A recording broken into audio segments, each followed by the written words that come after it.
মুসলমান ভাইয়েরা আমার, বন্ধুরা আমার, শোনেন, কিতাবের মধ্যে লেখেন আল্লাহর এক বান্দা নওজোয়ান যুবক তার হায়াতে জিন্দেগিতে দুনিয়ার হায়াত পরিচালনার জন্য, জীবিকা অর্জনের জন্য একটা রাস্তা, একটা পন্থা বেছে নিয়েছেন। তামবিহুল গাফিলিন কিতাবের মধ্যে ঘটনা লিখছেন, আল্লাহর বান্দা নওজোয়ান যুবক বন্ধু, এক যুবক রাস্তার মাঝখানে বসে বসে, লোকালয় রাস্তা যেখান দিয়ে মানুষ চলাচল করে এমন রাস্তার পাশে বসে বসে যুবক পাগলের মতো হাউমাউ করে কাঁদতেছিলেন।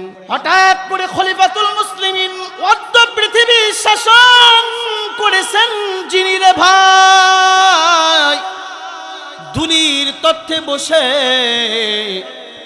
খেজুরের পাতার প্রাসাদ যাহার বাড়ে বাড়ে গেছেন খুশে, শুধু আঙ্গুলের ইশারায়, আঙ্গুলের এলানে, আঙ্গুলের ইশারায় অর্ধ পৃথিবী, অর্ধ জাহান শাসন করেছেন ওমর, যার ব্যাপারে আমার নবী বলেন, লাউ কানা বা'দি নাবিয়ান লাকানা ওমর, আমার পরে যদি আল্লাহ জমিনে কাউকে নবী বানাইতো, ওমরে আল্লাহ নবী বানায়া দিত। আস্তে কোন সুবহানাল্লাহ, আল্লাহ আস্তে কোন গুনাবো। এই সে ওমর, যে ওমরের জিব্বার কথা মতো আল্লাহ কোরআনে 21 জায়গায় আয়াত নাজিল করছে। আল্লাহু আকবার বলেন। এত দামি মানুষ ওমর, কিন্তু হযরত ওমর ছিল খুব কড়া মেজাজের রাগীব মানুষ। আসাদুহুম ফি আমরিল্লাহি ওমর, বড় কঠিন দিল মানুষ ছিলেন। হযরত ওমর একদিন রাস্তা দিয়ে যাইতে দেখে এক নওজোয়ান যুবক রাস্তার ধারে বসে এমন কাকুতি মিনতি করে বিনয়ের কণ্ঠে রোনাজারি হইয়া নিজেকে অপরাধী বানাইয়া রাস্তায় কান্নাকাটি করতেছে। যুবকরে দেখে হযরত ওমর যুবকের সামনে বইসা বলল, বন্ধু, এ বন্ধু। যুবকের সামনে বসে হযরত ওমর, কঠিন দিলের মানুষ, শক্ত দিলের মানুষ ওমর, যুবকের কোনো কথা জিজ্ঞাসা না করে যুবকের সামনে বসে হযরত ওমর যুবকের কান্নার অভিনয় দেখে, ভান দেখে, কান্নার কাকুতি মিনতি দেখে হযরত ওমরের মতো শক্ত দিলের মানুষ নিজের চোখের পানি আটকাইতে পারে নাই, চোখের পানি ছেড়ে দিয়েছে, কেঁদে দিয়েছেন। হযরত ওমর যুবককে ডাক দিয়ে বলে, ও ভাই, কি জন্য কান্দো তুমি? ও ওমর, আমি কি জন্য কান্দি এটা আপনাকে আমি পরে বলবো গো, কিন্তু আপনি কি জন্য কান্দেন এটা আগে বলেন, কারণ আপনি তো আসাদুহুম ফি আমরিল্লাহি ওমর, আপনি তো কঠোর দিলের মানুষ, শক্ত দিলের মানুষ, আপনি তো কান্দার কথা না, কান্দেন কেন, কি জন্য বলেন? হযরত ওমর বলে, ভাই রে, তোমার চোখের পানি আর তোমার কান্নার ভঙ্গিমা, অভিনয় দেখে আমি ওমর চোখের পানি রাখতে পারি নাই। এবার বলো তুমি কি জন্য কান্দো? যুবক ডাক দিয়ে বলে, ও ওমর, আমি কি জন্য কান্দি এটা আমি তোমাকে বলবো না, তুমি কি পারবানি রাহমাতাল লিল আলামিন নবীর কাছে আমারে নিতে? আমি আমার দয়াল নবী, মায়ার নবীর কাছে যা বলবো আমি কেন কান্দি? হযরত ওমর ডাক দিয়ে বলে, যুবক চলো, ব্যাপার হলো, কারণ এমন নবীর নেতা বলে মানি যে নবীর দরবারে যাইতে পারমিশন লাগে না, অনুমতি লাগে না। দুনিয়ার নেতাদের ভোটে লাগে, তোমার কাছে করে ভোটের পরে চেয়ারম্যান মেম্বারের কাছে একটা সিগনেচারের জন্য তোমার জীবন শেষ। কথা কয় না? আর আমার নেতা, বিশ্ব নেতা মুহাম্মাদুর রাসূলুল্লাহ, এর কাছে কোনো গরিব নাই, ধনী নাই, ভেদাভেদ নাই, ধলা নাই, কালা নাই, খাটো নাই, বাইটা নাই। আল্লাহু আকবার বললেন। এই নবী সেই নবী, সেই নবীর কাছে যাবা, কারণ আমার আল্লাহ তো আমার নবীকে দুনিয়ার কোনো মানুষের জন্য নবী বানায় পাঠায় নাই। কারণ মুসা কালিমুল্লাহ এত বড় জবরদস্ত একজন নবী, যিনি আল্লাহর সাথে এত কথা বলতেন রে, আল্লাহ যদি একটা বলতো মুসা 9টা জবাব দিত। এত বড় জলিলুল কাদর একজন নবী, কিন্তু মুসা উনি একটা কওমের জন্য, জাতির জন্য নবী ছিলেন, নির্দিষ্ট একটা কওমের, একটা জাতির নবী উনি ছিলেন। ওয়া কাল্লামাল্লাহু মুসা তাকলিমা, ইব্রাহিম খলিলুল্লাহ এত বড় নবী ছিলেন যিনি মুসলিম জাতির পিতা মিল্লাতা আবিকুম ইব্রাহিম হুয়া সাম্মাকুমুল মুসলিমিন। মুসলিম জাতির পিতাকে জোরে আওয়াজ দেয়া বলেন, বলো না রে, এই মুসলমানের জাতির পিতাকে, এই কথা বলেন, মুসলমানের জাতির পিতাকে। এটা না হয় 24-এর আগে না হয় মাইক দিয়ে কওয়া ভুল ছিল, অপরাধ ছিল, এখন কি অপরাধ? জোরে বলেন আপনার জাতির পিতাকে। মুসলমানের জাতির পিতা ইব্রাহিম আলাইহিস সালাম। এত বড় জবরদস্ত নবী, জলিলুল কদর নবী, মুসলমান জাতির পিতা ইব্রাহিম খলিলুল্লাহ। ইব্রাহিম খলিলুল্লাহ এত বড় নবী ছিলেন, মুসলিম জাতির পিতা ছিলেন ইব্রাহিম খলিলুল্লাহ। আর আমার নবী হলো কুল ইয়া আইয়ুহান নাসু ইন্নী রাসূলুল্লাহি ইলাইকুম জামিআ। আল্লাহু আকবার বলেন। আমার নবী কুল কায়নাতের, জগতের গাছপালা ইনসান মাখলুক সকলের নবী। আল্লাহু আকবার বলেন। হযরত ওমর যুবককে নিয়ে গেলেন আল্লাহর নবীর সামনে। যা ডাকতে বলে, যুবক তুমি বসো। আল্লাহর নবী ভিতরে হুজরাখানায় কোন অবস্থায় কোন হালাতে আছে আমি একটু দেখে আসি। নবীজিকে সালাম করলেন, ডাক দিয়ে বলেন, ওগো আল্লাহর নবী। একজন যুবক রাস্তায় কাঁদতেছিল খুব বিনয়ের সাথে, তার কান্না দেখে আমি কান্দা দিয়েছি। ওগো নবীজি, আমি বলছি তুমি কেন কান্দো বলো। কয় না, আপনার কাছে বলবো না, আল্লাহর নবীর কাছে বলবো, রাহমাতাল লিল আলামিনের কাছে। নবীজি যুবককে নিয়ে আসছে, আপনি অনুমতি দিলে ভিতরে ঢুকাবো। নবী বলে, ডাক দাও। যুবক আল্লাহর নবীর সামনে আসলেন, বৈশা বললেন। নবীজি ডাক দিয়ে বলে, যুবক কি গুনাহ করছো বলো। যুবক বলো, ওগো আল্লাহর নবী, আমি যে গুনাহ করেছি গো, আমার এই জবান দিয়া বলার মতো সাহস আর হিম্মত আমার নাই। বলে, তুমি কি গুনাহ করছো, যে গুনাহ কি আল্লাহর আরশের চাইতে বড়? কয় হ। কি গুনাহ করছো, যে গুনাহ কি জমিনের চাইতে বড়? কয় হ নবী, আমার গুনাহ জমিনের চাইতে বড়, আমার মতো বড় গুনাহ আল্লাহর জমিনে আর নাই। আল্লাহর নবী বলে, কি গুনাহ করছো বলো। যুবক ডাক দিয়ে বলে, নবী গো, এই মক্কা মদিনাতে যত মানুষ আছে সবাই সবার জীবিকার জন্য, খাবারের জন্য এক একজন এক একটা কাজ করে। ওগো আল্লাহর নবী, আমি একটা কাজ করি, সেটা হলো নিকৃষ্ট কাজ, এটা মানুষকে বলার মতো নয়। বলে, আল্লাহর নবী, এই মদিনা মুনাওয়ারার ভিতরে যখন যে মানুষটা মারা যায়, তারা আপনজনেরা তাকে কবরে নামায়, কবরস্থ করে। আমি কিছুক্ষণ পরে তারা আপনজনেরা স্বজনরা কবর ছাড়িয়া বাড়িতে চলে গেলে, ওই মৃত ব্যক্তির কবর খোকন করে তার নতুন কাপড়ের কাপড় গোড়া চুরি করে এটা বাজারে বিক্রি করে আমি আমার জীবিকার ব্যবস্থা করি গো আল্লাহর নবী। কিন্তু আল্লাহর নবী, এইভাবে আমার জীবন পরিচালনা, হায়াত পরিচালনা হইতেছিল, চলতেছিল। আল্লাহর নবী কোনো সমস্যা নাই। হঠাৎ করে আজকে মদিনায় এক যুবতী নারী মারা গেছেন। যে যুবতী নারীটা মারা যাওয়ার পরে তার স্বজনেরা আপনারা তাকে কবরে নামাইছে, দাফন কাফন করছে। স্বজনেরা বিদায় নেওয়ার পরে, ওগো আল্লাহর নবী, আমি আমার প্রতিদিনের কাজ, আমার যে ডিউটি, এটা পালন করার জন্য কবরস্থানে গেলাম। লোকজনের চক্ষু ফাঁকি দিয়ে কবরটা খোকন করলাম, কবরটা খুঁড়ে ভিতরে টস মারলাম। ভিতরে টস মারিয়া কাফনের কাপড়টা টান দিয়া চুরি করে নিয়া কবরের উপরে বের হয়ে আসি। আল্লাহর নবী গো, যেই মাত্র বের হয়ে আসি, অমনি মানুষের চিরঞ্চরিত দুশ্মন ইবলিস শয়তান আমার কাঁধের উপর ভল করল। আমাকে ডাক দেয়া কয়, যুবক, শুধুমাত্র 5 টুকরা কাফনের কাপড় নিয়ে তুমি খুশি হইলা? শুধুমাত্র 5 টুকরা কাপড়ের কাপড় নিয়ে সন্তুষ্ট হন? যুবতী লাশের কাপড় তুমি নিলা, একটু চেহারাটা তাকায় দেখলা না? এ যুবক, তোমার জীবনে যত কাফন তুমি চুরি করছো রে, এত সুন্দর যুবতী নারী তোমার জীবনে হায়াতে তুমি দেখো নাই। মদিনার ভিতরে এর চাইতে সুন্দর আর যুবতী নাই।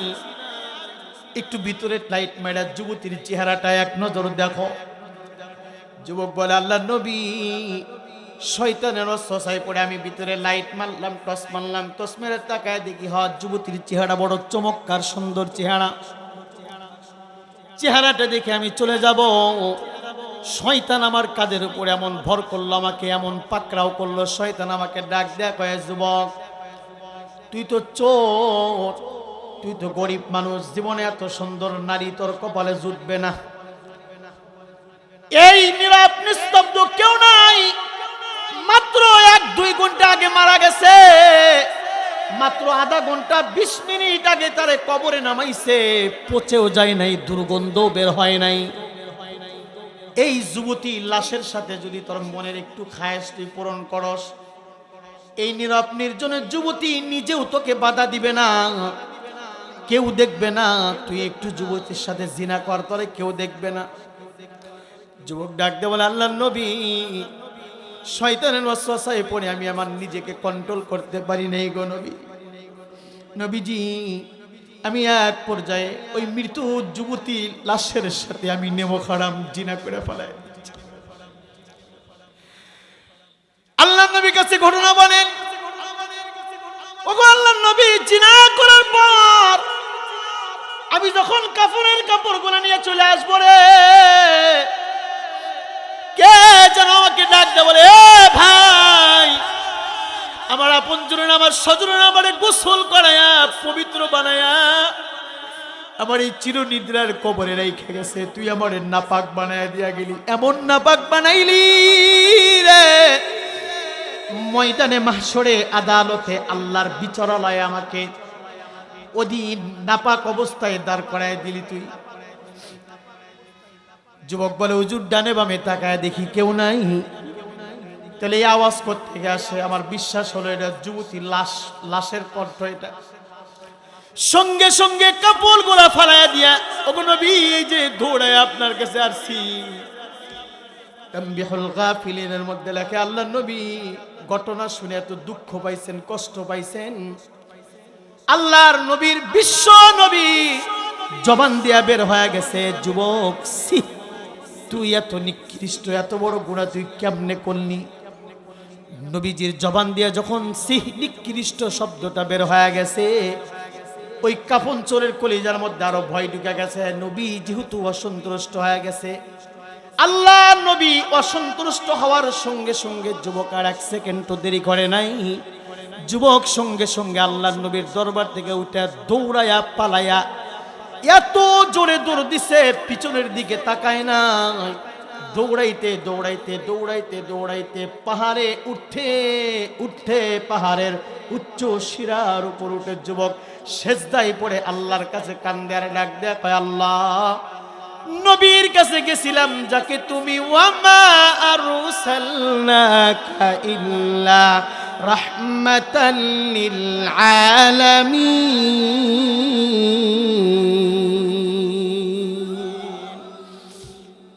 ও আল্লাহ, যাকে तमाम জগতের রহমত বানায় বানাইছো, রহমতের নবী আমারে তাড়ায় দিছে। নবী ঘৃণা করছে, আমি যাবো কই? কেউ নাই, আল্লাহ তুমি ছাড়া। যুবক পাহাড়ের উপর উঠে কান্দেন। এদিক দিয়ে আল্লাহর নবী, বিশ্ব নবী যুবকের কথা ভুলে গেছেন।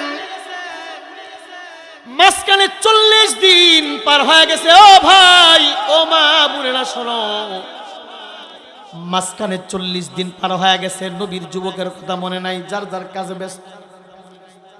যুবক 40টা দিন পাহাড়ের উপর উঠে কাঁদতে কাঁদতে কাঁদতে কাঁদতে মাটির সাথে একাকার হয়ে গেছে। আল্লাহ তুমি ছাড়া আর আমার আর কেউ নাই।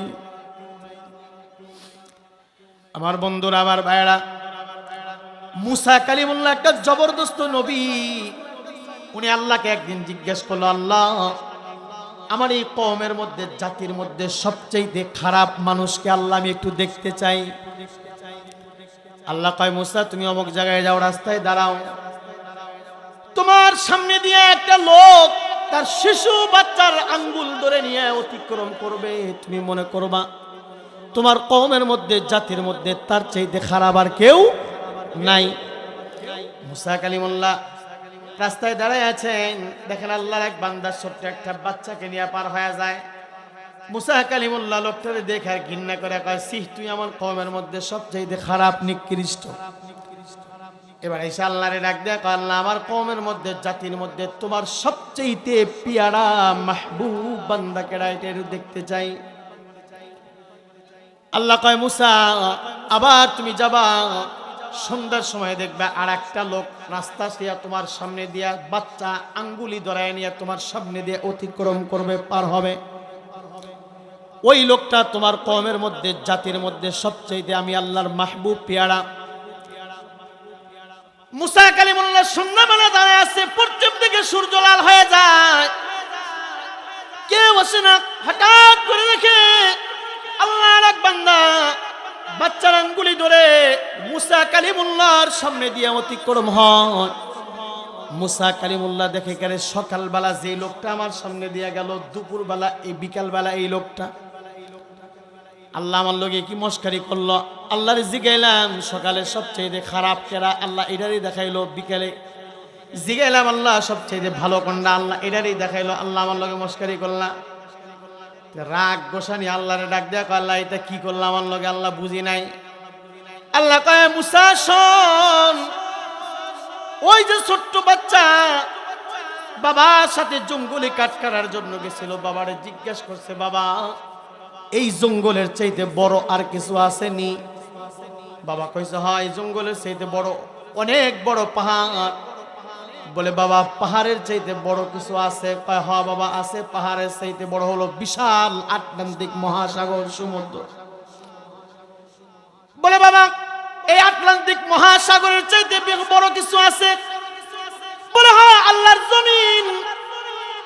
আল্লাযী জাআলা লাকুমুল আরদা ফিরাশান ওয়াস সামাআ বিনাআ। আল্লাহু আকবার বলেন। আল্লাহ গালিচা বিছায়া দিছে আমার আর আপনার জন্য। আল্লাহ জমিনের চাইতে বড়। বাবা এই জমিনের চাইতে বড় কিছু আছে? কয়, হ্যাঁ আছে। বলে, কি বললা? আল্লাহর আরশে আজিম, আরশে কুরসি। বাচ্চাদের অভ্যাস দেখবেন, একটা জবাব দিবেন ও আরো তিনটা জিগায়, কথা কয় না, তিনটা দিবেন ও আরো 9টা জিগায়, এটা কি, এটা কি, এটা কি। আব্বা এই পাহাড়ের চাইতে বড় নদী, নদীর চাইতে বড় কি? বলে, জমিন, জমিনের চাইতে বড় কিছু আসেনি? কয়, আছে। বলে, জমিনের চাইতে বড় কি? বলে, আল্লাহর আরশে আজিম, আরশে কুরসি। আল্লাহ আল্লাহ বাবা আল্লাহর আরশের চাইতে বড় কিছু আছে? কয়, হ্যাঁ আছে। বলে, কি? রাগ করে গোসা হয়, ডাক দেয়া কয়, আল্লাহর আরশের চাইতে বেশি বড় হলো তোর বাবার জীবনের গুনাহ। এই যে কথাটা বলছে, এটা আরশের মালিক আল্লাহর কুদরতি পার্লামেন্টে যায় ধাক্কা লাগছে। আল্লাহু আকবার বললেন না? ওর দিলে এই বিকির আছে যে আল্লাহর আরশে আজিমের চাইতে আমি বড় গুনাহ করে ফেলাইছি। বলে, বাবা তার চাইতে বড় কিছু আসেনি? সন্তান কয়, বাবা তোমার গুনার চাইতে বড় কিছু নাই? বাবা ডাক দেয়া কয়, হ্যাঁ আমার গুনার চাইতে বড় কিছু আছে। বলে, কি? ফাকুল তুস্তাগফিরু রাব্বাকুম ইন্নাহু কানা গফফারা। চিৎকার দিয়ে বলেন আল্লাহু আকবার। আমি সুসংবাদ আছে, চিৎকার দিয়ে বলেন আল্লাহু আকবার। তোমার গুনাহ যত বড়, তোমার গুনার চাইতে কোটি কোটি কোটি গুণ বড় আল্লাহর মাগফিরাত। আল্লাহু আকবার বলেন। আমাদের শুননি কি মগা সৌদি, এ মগা মিয়া, আপনার গুনাহ যত বড় তার চাইতে কোটি কোটি গুণ বড় আল্লাহর ক্ষমা। সুবহানাল্লাহ। এই আয়াত আল্লাহ তাই বলছে। মুসলমান বন্ধুরা আমার, ভাইয়েরা আমার, আল্লাহ ডাকতে কয়, মুসা সকালবেলা যাকে আমি তোমাকে সমাজের সবচেয়ে খারাপ পাপিষ্ঠ বানায় দেখাইছি, বিকালবেলা সমাজের, জাতির, কওমের সবচেয়ে মুত্তাকি বানায় দেখার কারণ জানো? সার যে আমি আল্লাহর প্রতি তার এই ধারণা বিশ্বাস যে তার গুনাহ যত বড় তার চাইতে আমি আল্লাহর মাগফিরাত ক্ষমা বড়, এতটুকু তাকওয়া আল্লাহর কারণে আমি আল্লাহ ওর পিছলি জীবনের গুনাহ মাফ করে দিয়েছি। আমার ভাইরা, আমার বন্ধুরা, ওই যে যুবক 40 দিন পার হয়ে গেছে, 40 দিনের মধ্যে নবীও ভুলে গেছে, সাহাবীরাও ভুলে গেছে, যুবক 40 দিন পাহাড়ে কান্দে। 40 দিন পরে জিবরাইল আমিন আসছেন ওহী নিয়ে, আল্লাহর নবীর কাছে ডাক দেয়, কয় নবী গো, আজ থেকে 40 দিন পূর্বে গো নবী আপনার কাছে এক যুবক গুনাহ কইরা, মৃত যুবতী লাশের সাথে গুনাহ কইরা যুবক একটা আপনার কাছে আসছিল নি? নবী কয় হ্যাঁ। বলে নবী আপনি কি বলছেন? বলে আমি তার গুনাহ বলে ঘৃণা করছি, গুনার কথা শুনে। জিবরাইল কয় নবীজি এই মুহূর্তে আমার আল্লাহ আপনাকে 3টা প্রশ্ন করার জন্য আমাকে পাঠাইছে। কয়টা প্রশ্ন?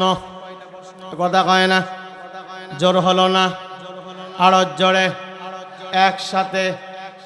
এই যুবকরা কথা কয়, কয়টা? জোরে কয়। 3টা প্রশ্ন করার জন্য আমার আল্লাহ পাঠাইছে। 1 নম্বর প্রশ্ন, নবীজি আল্লাহ জানতে চাইছেন तमाम সৃষ্টিকুলের সৃষ্টিকর্তা কে? ওমা পিছনের দিক হয় না, হেতিরা মনে করছে এখন সৃষ্টিকর্তা আল্লাহ না, পিছনের দিক মনে করছে হেতিকর সৃষ্টিকর্তা আল্লাহ। কথা কয় না, তুই বাপ ধরে বয়া রয়েছেন, জোরে কোন সৃষ্টিকর্তা কে? तमाम সৃষ্টিকুলের সৃষ্টিকর্তা কে? আল্লাহ। নবী ডাক দেয়া কয় জিবরাইল এটা কি প্রশ্ন করলেন? আল্লাহ তো সৃষ্টিকর্তা, আমারে আমার আল্লাহ সৃষ্টি করছেন। 2 নাম্বার, ওগো নবীজি तमाम সৃষ্টিকুলকে রিজিক দেওয়ার মালিক একমাত্র কে? জোরে হয় নাই, আরজ জোরে, আরজ জোরে। চাকরি, চাকরি, চাকরি, ব্যবসা, অফিস, খেত খামারি, রিজিক দেওয়ার মালিক কে? ওয়ামা মিন দাব্বাতিন ফিল আরদি ইল্লা আলাল্লাহি রিজকুহা ওয়া ইয়ালামু মুস্তাকাররাহা ওয়া মুস্তাওদাআহা কুল্লু ফি কিতাবিন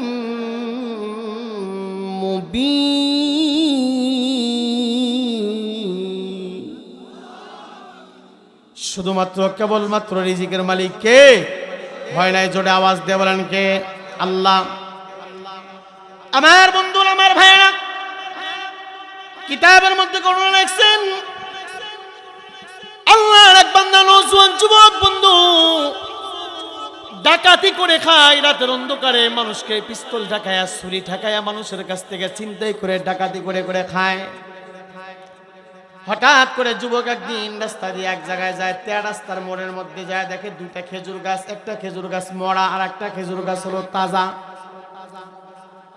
ওই তাজা খেজুর গাছটার মধ্যে সুন্দর সুন্দর খেজুর ধরে আছে, খেজুরগুলা পেকেও আছে, কিন্তু আশ্চর্যজনিতর বিষয় হলো মরা খেজুর গাছ থেকে একটা ছোট্ট আকারের, ছোট্ট আকৃতির একটা পাখি, এই পাখিটা বারবার তাজা খেজুর গাছে যায়, একটা করে খেজুর ঠোঁট দিয়ে ঠোকা দিয়ে নেয়, আবার মরা খেজুর গাছে যায়, আবার আসে আবার যায়, আবার আসে আবার নেয়। আল্লাহর বান্দা যুবক বন্ধু দৃশ্য তাকায় দেখেন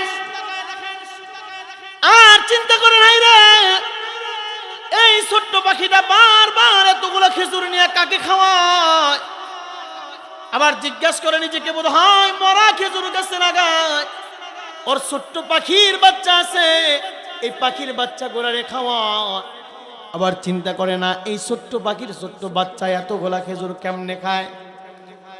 আমার আল্লাহ হেদায়েতের নূর কলিজার মধ্যে ঢুকায় দিলেন, দিলে কৌতূহল, মরা খেজুর গাছের আগায় কি আছে এটা দেখতে হবে। হাতের অস্ত্রটা জমিনের মধ্যে ফেলায়া আল্লাহর বান্দা যুবক মরা খেজুর গাছের আগায় কি আছে দেখার জন্য ওঠে। মরা খেজুর গাছের আগায় দেখার জন্য ওইটা দেখে, ওখানে কোনো পাখির বাচ্চা নাই, ওখানে একটা অন্ধ সাপ, যে সাপটার দুটা চক্ষু নাই, অন্ধ অন্ধ সাপটা মরা খেজুর গাছের আগায় হাঁ করে বসে আছে রে।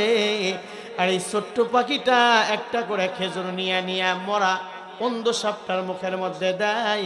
অন্ধ সাপ খায়া খায়া নিজের জীবন বাঁচায়।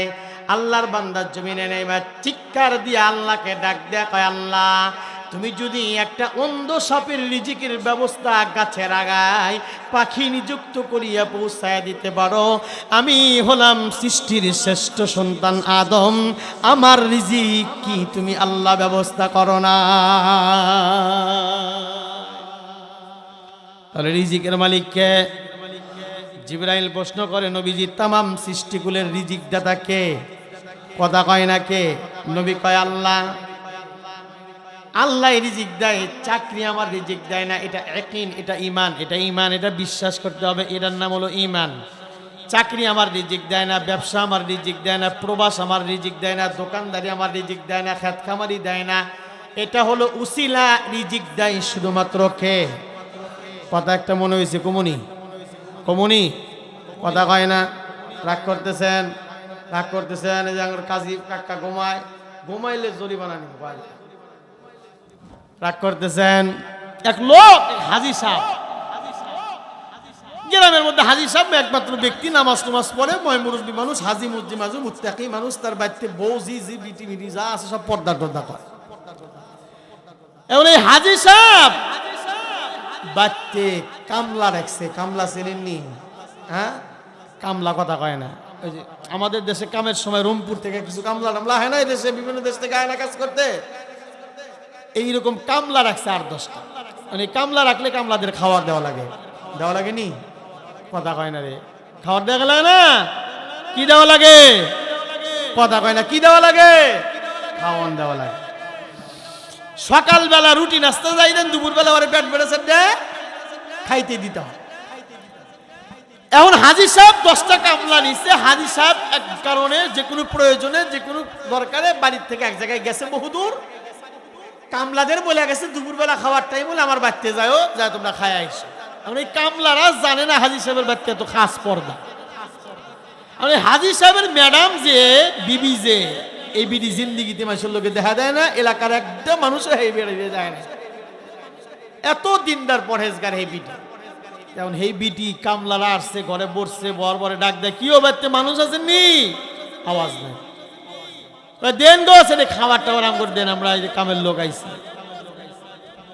তে এই হাজী সাহেবের ম্যাডামে কি করে, এত পর্দাওয়ালা, এত মুত্তাকি, এত দিনদার, যে হাতও কাউকে কোনোদিন দেখায় না।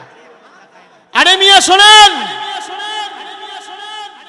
একদিন আব্দুল কাদের জিলানী রহমাতুল্লাহি আলাইহির মা তার ব্যবহারের কাপড় বাড়ির বাহিরে লোকালয়, লোকের চোখ যাবে, নজর যাবে এমন জায়গায় রোদ দিছে।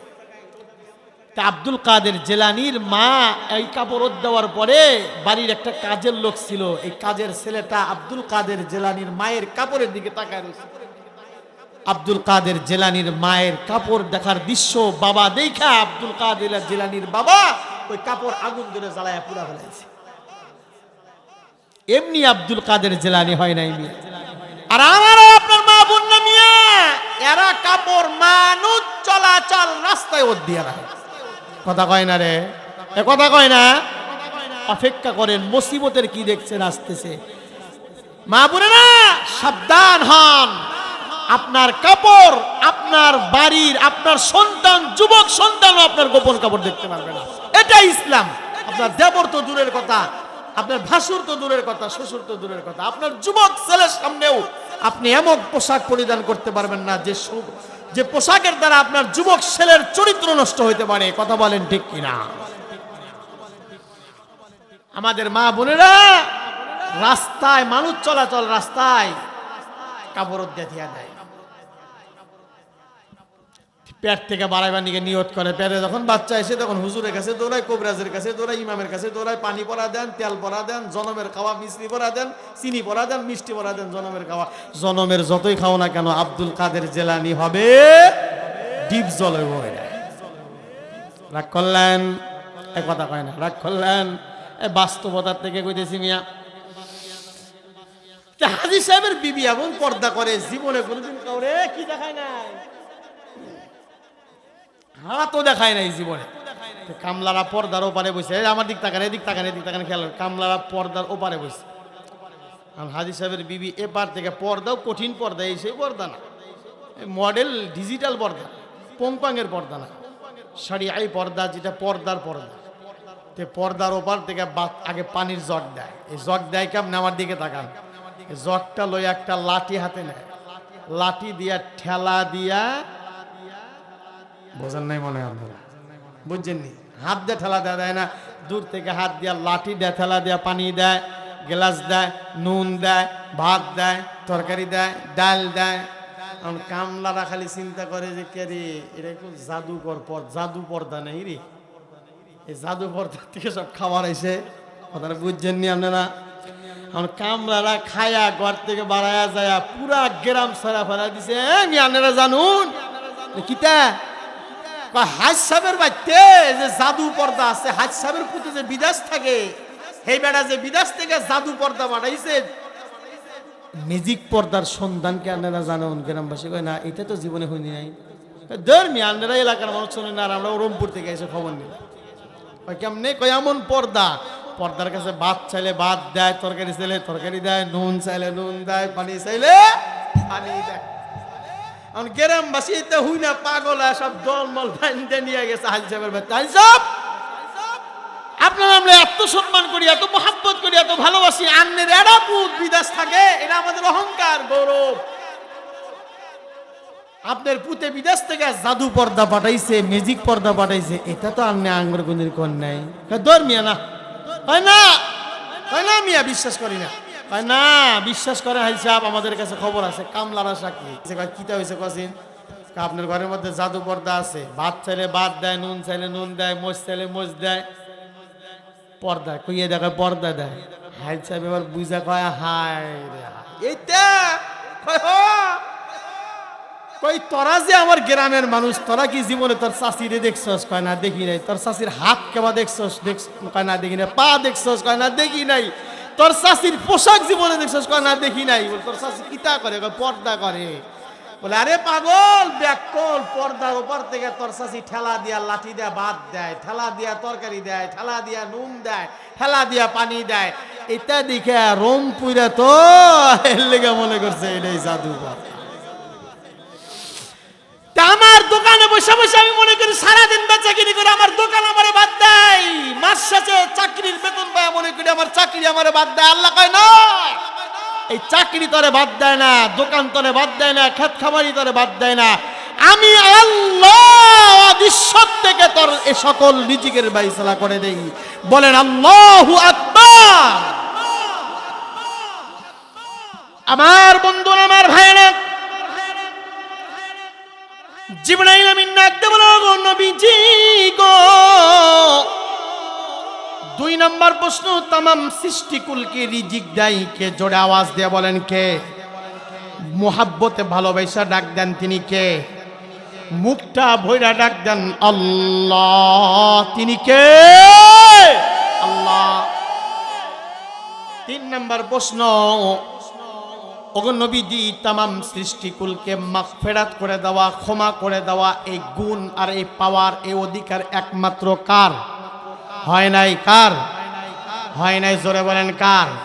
আল্লাহর। পৃথিবীর কোন নবীকে আল্লাহ গুণ দেয় নাই। হেদায়েত দেওয়া, ক্ষমা করে দেওয়া, মাগফিরাত করে দেওয়া, এই ক্ষমতা পৃথিবীর কোন নবীকেও দেয় নাই। হাত্তাকে तमाम পৃথিবীর জমিনে যত নবী আছে, নবী কুলের সরদার নবী, আনা খাতামুন নবিয়্যিন নবী, আমার নবীকেও আল্লাহ গুণ দেয় নাই। এটা একমাত্র কার চাদর? আল্লাহর গুণ, আল্লাহর সিফত। জিবরাইল জবাব দিছেন, নবী জবাব দিলেন, আমার আল্লাহ মাগফিরাত করে ক্ষমা করেন। জিবরাইল ডাকতে বলল, গো নবীজি, ওই জাহাজ থেকে 40 দিন পূর্বে আপনার কাছে যুবক আসছিল, যুবক আপনার কাছ থেকে বিতাড়িত হয়েছে, পালায়া চলে গেছে দৌড়ায়া ভয়ে, আপনি খবর নেন নাই। কয় না নেই নাই। কোথায় আছে জানেন? কয় না তাও জানি না। আল্লাহ আদেশ জিজ্ঞেস করেছে নবীজি এই মুহূর্তে যুবক অমক পাহাড়ে উচ্চ শিরায় উপর উঠে কাঁদতে কাঁদতে যুবক মাটির সাথে মিশে গেছে, একাকার হয়ে গেছে। যুবকের চোখের পানি আমার আল্লাহ এমন মঞ্জুর করছে রে, শুধু মঞ্জুর করে নাই, আমার আল্লাহ জানায় দিছে ওই যুবককে আপনি নিয়ে আসেন। শক্তিশালী সাহাবী পাঠায়া যুবকরে নিয়ে এসে আপনি আল্লাহর সিদ্ধান্ত জানায়া দেন। ফাকুল তুস্তাগফিরু রাব্বাকুম ইন্নাহু কানা গফফারা।